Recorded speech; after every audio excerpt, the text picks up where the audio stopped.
Taylor Swift didn't speak publicly. She didn't post. She didn't clarify or deny anything. But suddenly, her private text messages were no longer private, and that changed everything. Unsealed court documents connected to an ongoing Hollywood legal dispute unexpectedly pulled one of the world's biggest pop stars into a situation she was never formally part of. And according to sources, Taylor Swift now wants to stay away from the drama. So how did a private friendship end up inside legal filings? Why were personal messages released at all? And what does this moment reveal about privacy, fame, and the unseen cost of being connected to powerful people? Let's break down what's publicly known, calmly, clearly, and without speculation. The story begins not with Taylor Swift, but with a legal dispute tied to the 2024 film It Ends With Us.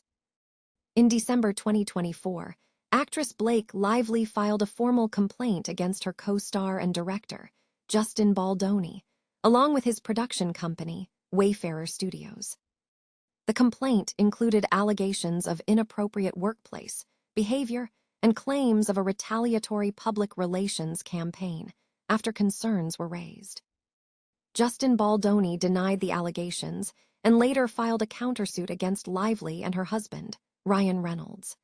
That countersuit was eventually dismissed, but the legal battle itself continued, moving deeper into motions, filings, and pretrial procedures. And this is where things took an unexpected turn. As part of the legal process, previously sealed court documents were partially unsealed in January. Among those documents were text messages exchanged between Blake Lively and several well-known individuals, including Taylor Swift. At no point was Taylor Swift named as a party to the lawsuit. She wasn't accused of wrongdoing. She wasn't testifying. But her name appeared anyway. According to publicly available filings, some of the released messages showed Blake Lively discussing the It Ends With Us situation with close friends, including Swift. These messages were included by Baldoni's legal team as part of broader arguments related to creative disagreements and influence during the film's production. One exchange, in particular, drew attention. In legal filings, Baldoni's attorneys alleged that Lively asked Swift to support a revised version of the script, even before reading it. A message attributed to Swift reportedly read, "I'll do anything for you." On its own, that sentence might sound dramatic. But context matters, and both sides agree context was missing. Lively's legal team responded by stating that the texts were selectively presented and lacked surrounding explanations.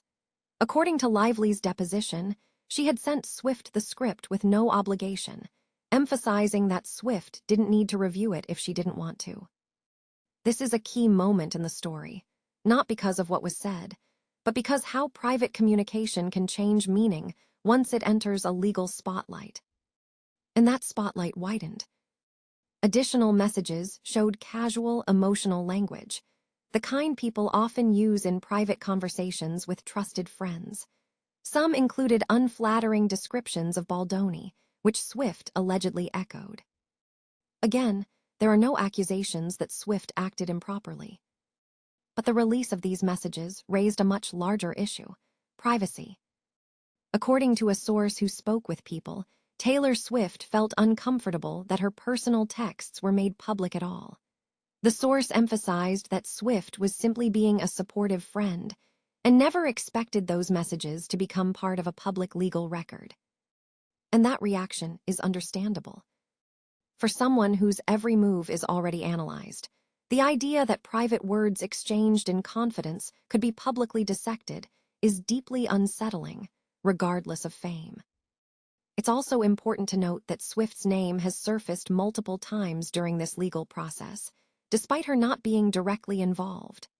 Earlier in 2025, Baldoni's legal team attempted to subpoena her, a move that Swift's representatives publicly criticized, calling it an attempt to generate media attention rather than obtain relevant testimony.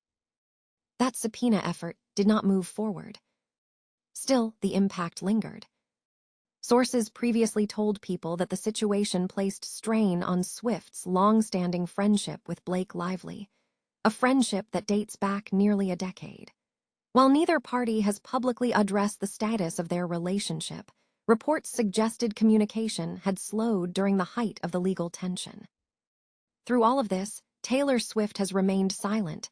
No statements, no social media posts, no public commentary. And according to sources, that silence is intentional. She's not choosing sides publicly. She's not responding to speculation. She's not engaging with headlines. Instead, she's reportedly focused on staying away from the drama entirely. And that choice reflects something bigger than the single case.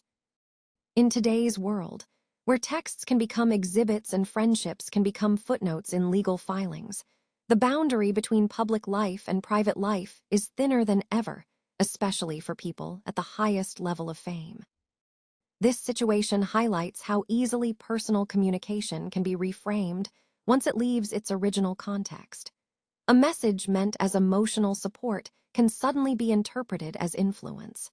A casual phrase can be frozen in time and analyzed by strangers.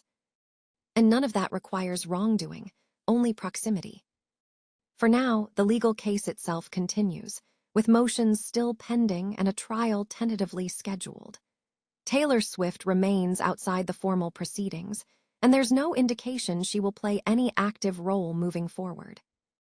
What remains is a reminder. Even when you say nothing, your name can still end up in the conversation. At its core, this story isn't about scandal. It's about visibility, privacy, and unintended consequences. Taylor Swift didn't seek the spotlight here, but it found her anyway, through associations, friendships, and a legal process that made private moments public. As the case continues, bigger questions remain. How much privacy do public figures really have? Where should the line be drawn between relevance and exposure? And what happens when support, loyalty, and friendship are filtered through legal strategy? If you want a deeper breakdown of how celebrity names end up in court documents, and what that means for future cases like this, that's exactly what the next video explores. Thanks for watching.